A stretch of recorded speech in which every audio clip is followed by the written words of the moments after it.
Hello friends and adventurers. I'm Em, and I would like to show you that no matter how trite a cliche is, in campaign building, you will be able to get something completely wonderful and unique if you just put your mind to it for a few seconds. So, let's get several campaigns going right now from some of the most overused cliches in tabletop role-playing. So at number 1, dead gods. One of those situations where somebody says that whilst gods existed in the world, somehow they have died, and now all gods are dead and everything is lost, and so on. How about the players are in the midst of the first period of calm after a fantasy apocalypse? All spells have been fired, things have gone to total destruction, gods are dead, everything is destroyed, and everything crumbled. They are some of the greatest heroes that have ever lived, and they survived, but almost nothing else has. What they have now task of doing, that they just barely heard of, but they did hear and now they know that they can help, is to restore piece by piece some of the central footholds of what can recover the world. Firstly, some small shrines here and there, and helping a bit the nature to stand back up here and there. And then some bigger shrines, some temples, some communities are helped, some fate is spread, some things are done, and then some things start living again, like an angel here and there, then a bigger angel, and so on. A greater spirit, whatever the thematics is. And eventually, as they go from place to place and erect back things that have crumbled, the pantheon starts awakening little by little. And they are actually good.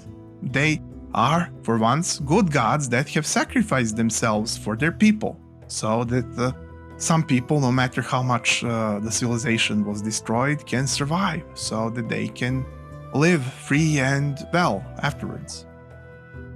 And now these gods awaken, but they're weak, they're on their sickbed. The party can even go around and visit them and interact with them and hear how to now go to step 2 of more grand projects of restoration of the planet, and so on. So that's a pretty unique campaign, right? And it's full of positivity as opposed to what is the cliche originally derided for. So, how about next that amnesiac with no parents cliche that everybody says that players make so that DM can't involve them in any sort of story?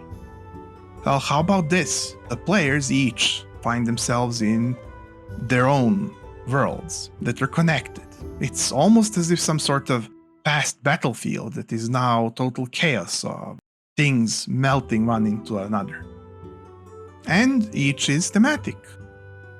When each player explores something, a phenomenon, or something that is happening in the field, they experience something like a memory or a dream, or some action, or some test, seemingly like a test of soul, like interacting within themselves, with their own values and morals and ideas of what it is to exist, because it's a question whether anybody except few of them exist in this landscape, dreamscape. And they meet up and they can go to each zone, essentially, to each quest line of each person, and they can interact with it. And each time, and this is quite an interesting mechanic that I have thought of here, each time a quest happens, the player can afterwards confirm or deny that this is a memory or a piece of them. If it isn't, then the DM slightly missed, but at least they interacted with a sort of a self-reflection test of another person's quest and memory. If they confirm it's theirs, now it becomes part of the backstory, because without any memories as they are regaining them. And eventually, they will regain all of it and know what their campaign was all this time, and maybe arrive in some world where they need to finish the job they have started. Maybe this was all part of one final epic battle between them and whatever the last enemy is. And they were just recovering from that last blow. Or maybe something else.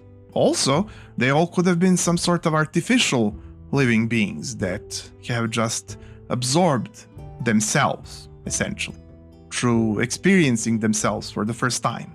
Almost like training artificial intelligence that's truly alive from inside its own mind, just giving it resources from outside.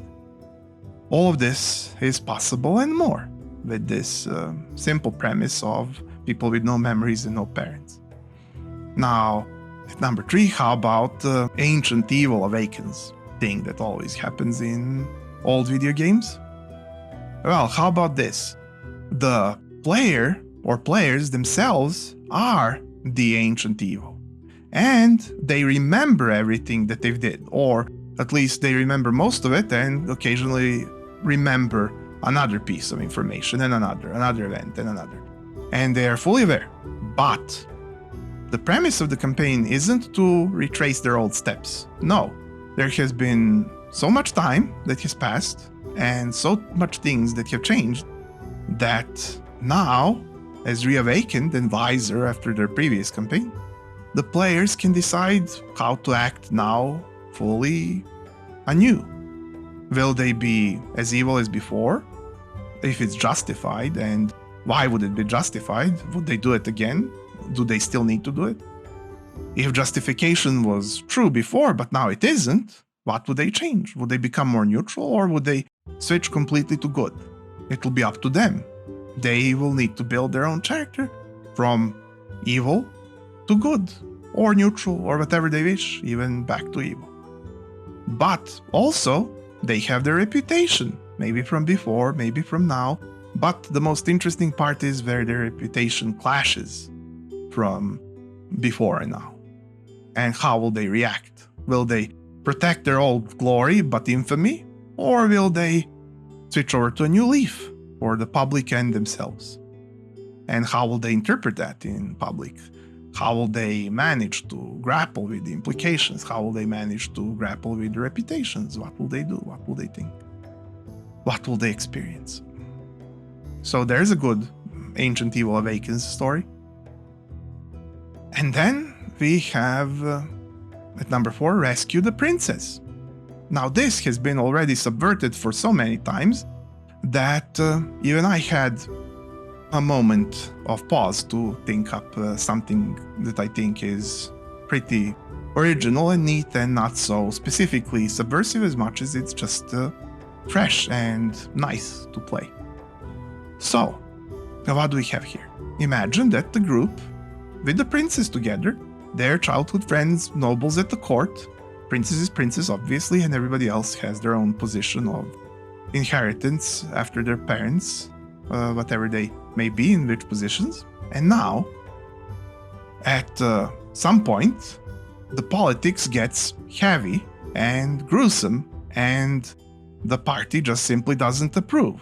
Yet, it's competent and horrifyingly efficient. The princess is essentially trapped, and she needs to guide the court, and yet she's pressured from all sides. She's probably considered young or inexperienced or something, yet she is absolutely the best at this and the best hope that the kingdom and the surroundings have. And yet, she does need to survive all this greed and lack of empathy from the rest of the court. All of the nice and good parents by now of the party and the princess are probably dead or in exile or whoever knows what. Or just think of it what you will, figure out why they're not able to help. The princess is essentially alone because the party is probably thrown out from the court even before the whole thing gathers steam.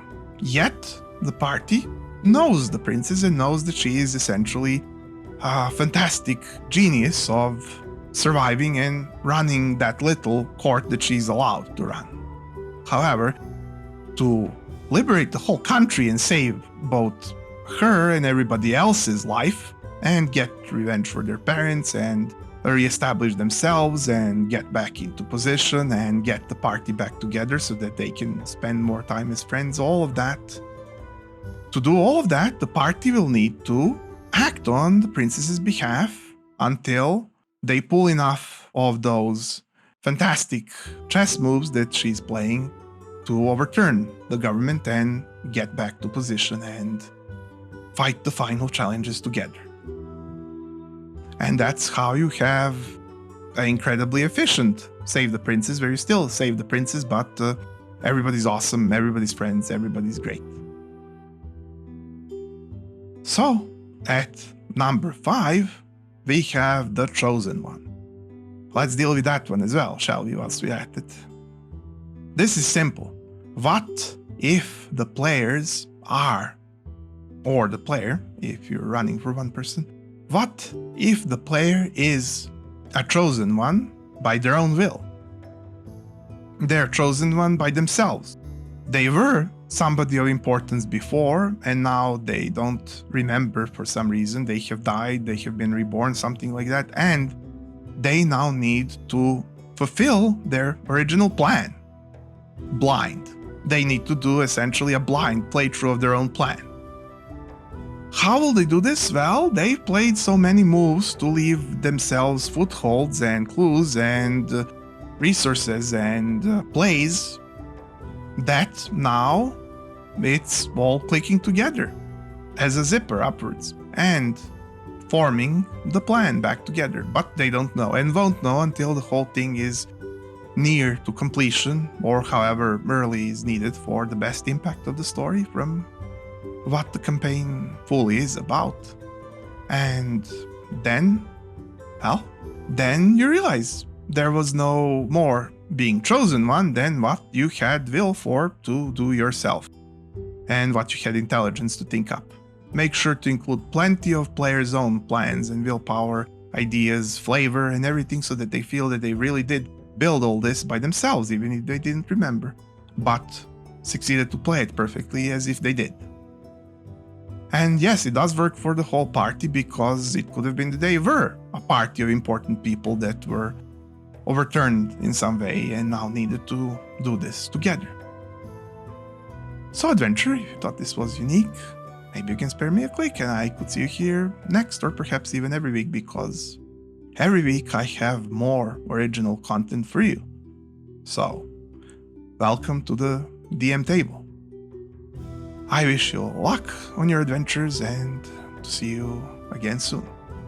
Please write to me in the comments if you have anything, and I would love to respond.